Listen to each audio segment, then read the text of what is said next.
Guilty po na malinaw si Sara. Kaya po hirap yung kanyang defense team na idepensa si Sara Duterte kahit tumulong pa yung mga defense senators. Talagang guilty po si Sara Duterte, mga kababayan. So ang tanong ng bayan ngayon, itong daang-daang milyong confidential funds po ni Sara Duterte, pang-seguridad ba, dobling gastos o para sa bulsa?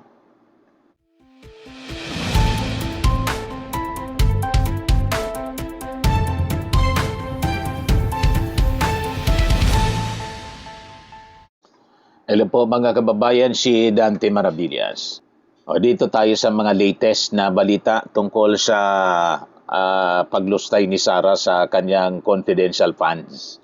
Sabi kasi mga kababayan isang UP Law professor, yung prueba niya sa paggamit ni Sara Duterte, maling paggamit ng confidential funds, already enough. Sabi ni UP College of Law Associate Dean Paulo Tamase, kung titingnan po natin kasi yung purpose ng confidential funds ay at yung memorandum circular sapat na actually kung maipakita na hindi nga nagamit ayon sa memorandum circular yung confidential funds. So sapat ng ebidensya to substantiate the allegations that the Vice President has misused 612.5 million in confidential funds. Enough na yung ebidensya mga kababayan para i-convict si Sara. Nalustay talaga po. Di ba? Dalawa ng articles of impeachment. Doon sa unang Article 4 yung unang tinalakay po. Yung pagbabanta, enough evidence na rin po para i-convict si Sara. Dito sa Article 1, sa confidential funds misuse, enough evidence para i-substantiate yung allegations. Sabi yan po ni UP College of Law Associate Dean Paulo Tamase. Bawat kusingan niya sa gobyerno, mayroong pinupuntahan yan na tinakda na either ng Congress or trust fund na in-establish ng pamalaan. Tamase said confidential funds could not be used for just any government expense because they were specifically allocated for confidential operations such as surveillance activities. Kahit nga intelligence funds, hindi pwede doon. Kaya tayo ganon ka-stricto kasi malaki yung flexibility na binibigay natin sa head of agency. Kung Christmas party ito, I think bawal ang Christmas party sa gobyerno to begin with, problematic na yung paggamit ng pondo for that purpose.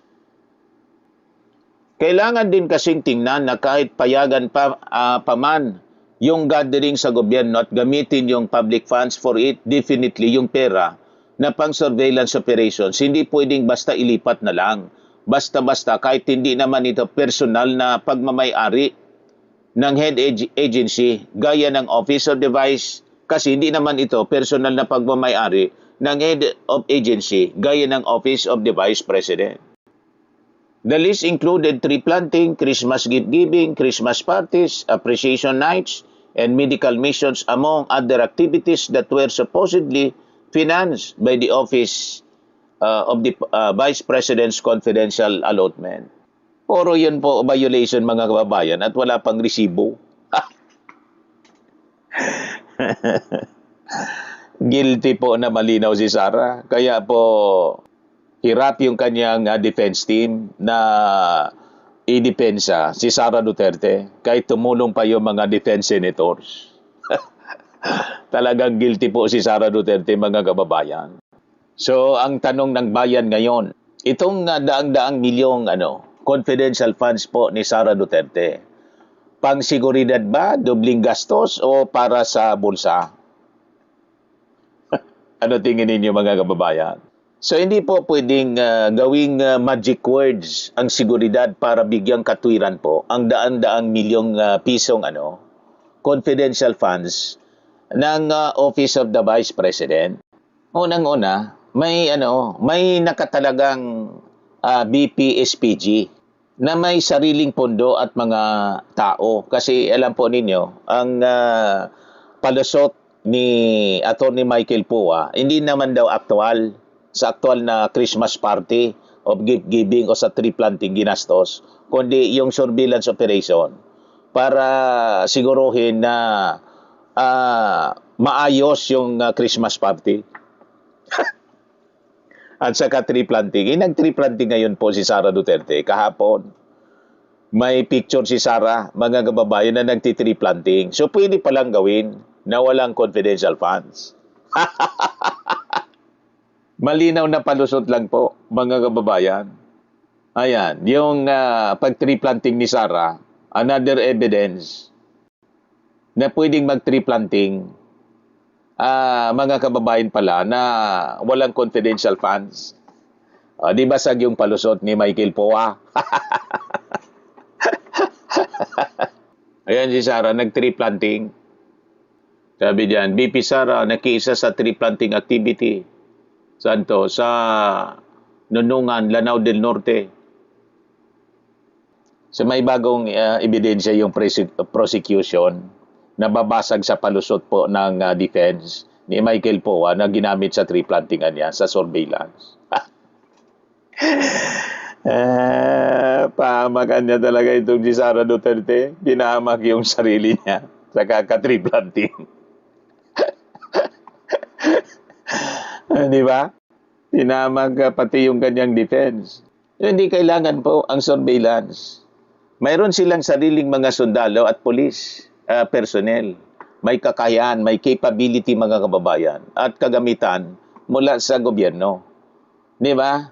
So, bakit doble-doble? Trabaho na po nila yan. Di ba? Ang mga aktibidad mga kababayan tulad ng surveillance, advanced security work, threat assessment at intelligence gathering ay bahagi na ng mandato at pang-araw-araw na trabaho po ng BPSPG. Bawal po yung duplication. Puro duplication ang nangyari mga kababayan para ma-justify yung gastos. Milyon-milyon. Sa ilalim po ng patakaran ng gobyerno, hindi po pwedeng punduhan ng confidential funds ang isang tungkulin na mayroon ng hiwalay na opisyal na ahensya na pinupunduhan para gawin po yon. So hindi sapat na sabihin para sa security. Dapat patunayan kung anong kakaibang bagay, mga kababayan, yung binayaran ng confidential funds na hindi kayang gawin ng BPSPG gamit ang sarili nitong budget. Tama po? So ito yung real world test mga kababayan. May buhay pagkatapos ng pondo. Mula noong 2024 hanggang sa kasalukuyan, tinanggalan na po ng malaking confidential funds ang Office of the Vice President.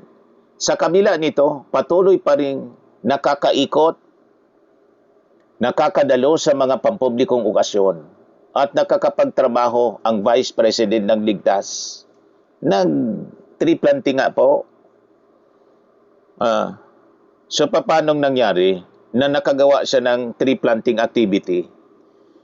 Wala na din siyang confidential fund, so pwede palang gawin.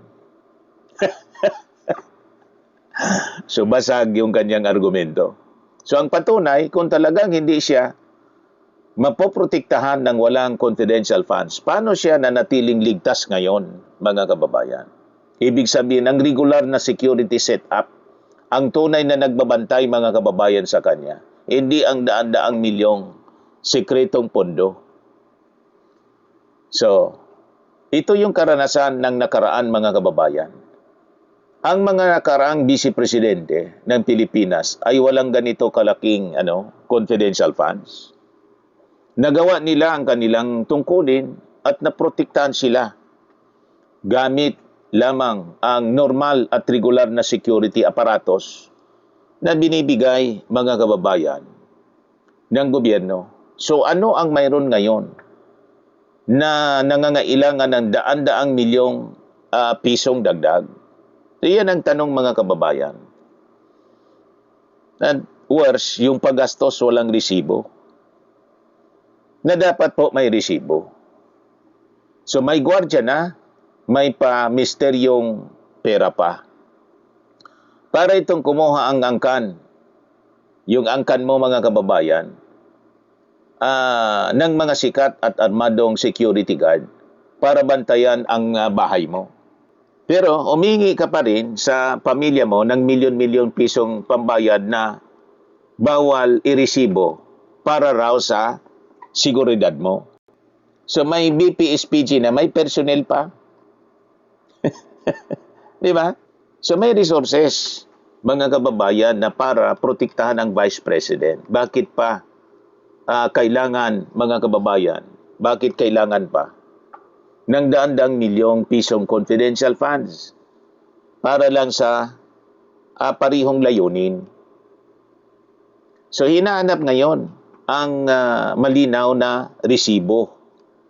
Hindi pwedeng gamiting panakot ang mga salitang intelligence at surveillance para lang hindi mag-ulat kung saan napunta, mga kababayan, ang pera ng bayan. Kapag pera ng taong bayan ang ginamit, kailangang ipakita kung ano ang eksaktong ginawa. Bakit kailangan at bakit confidential funds ang ginamit imbes ng regular na budget ng mga gwardya ng Vice Presidente. So kung kailangan talaga, mga kababayan, yung confidential funds para maging ligtas ang Vice Presidente, paano siya naprotektahan mula 2024? Hanggang sa ngayon, kahit wala na ang pundong yon. Yun ang tanong. So, hindi, mga kababayan, pwedeng magic words ang security. Ginagawa kasing panakot ang mga salitang intelligence at saka surveillance para lang hindi mag-ulat kung saan napunta ang pera.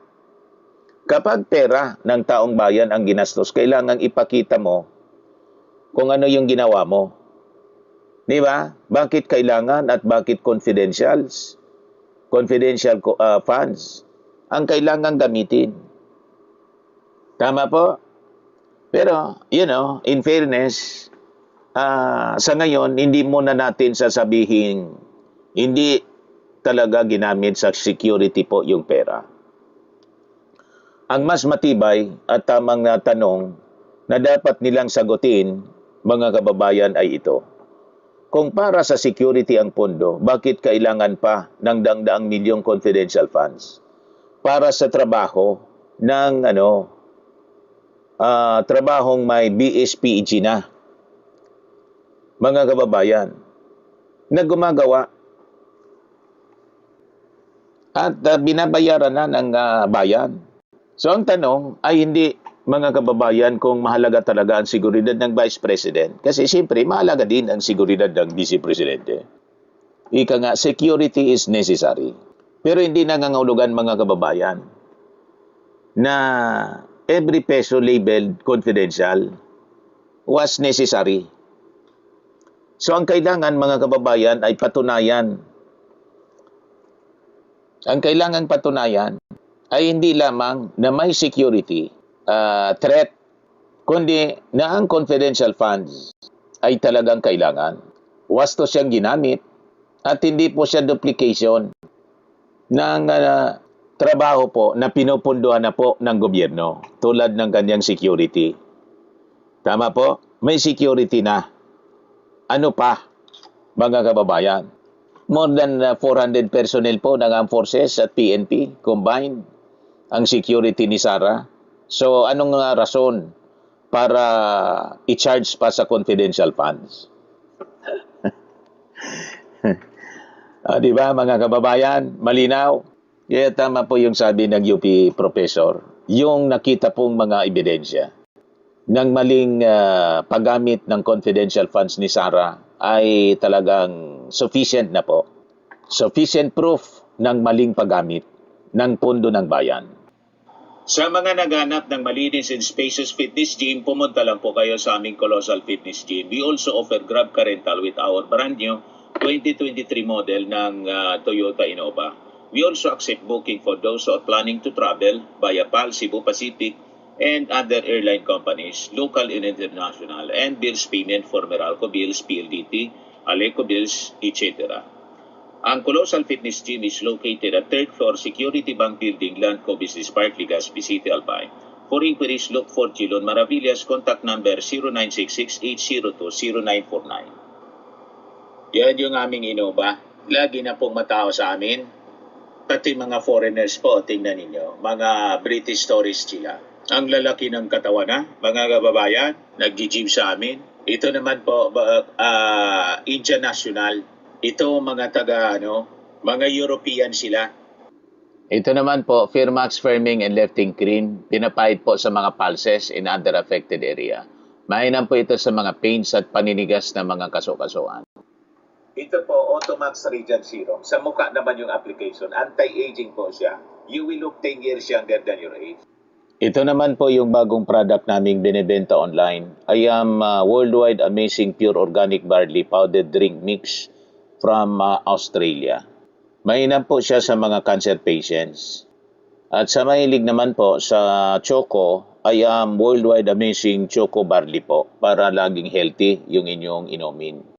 For your inquiries and orders, dumiretso na lang kayo sa aking anak na architect entrepreneur, Riz Maravillas. Sa mga mahilig naman po sa mga imported bags and wallets, dumiretso na lang kayo kay Ma'am Eileen Rosales. Eileen Closet po.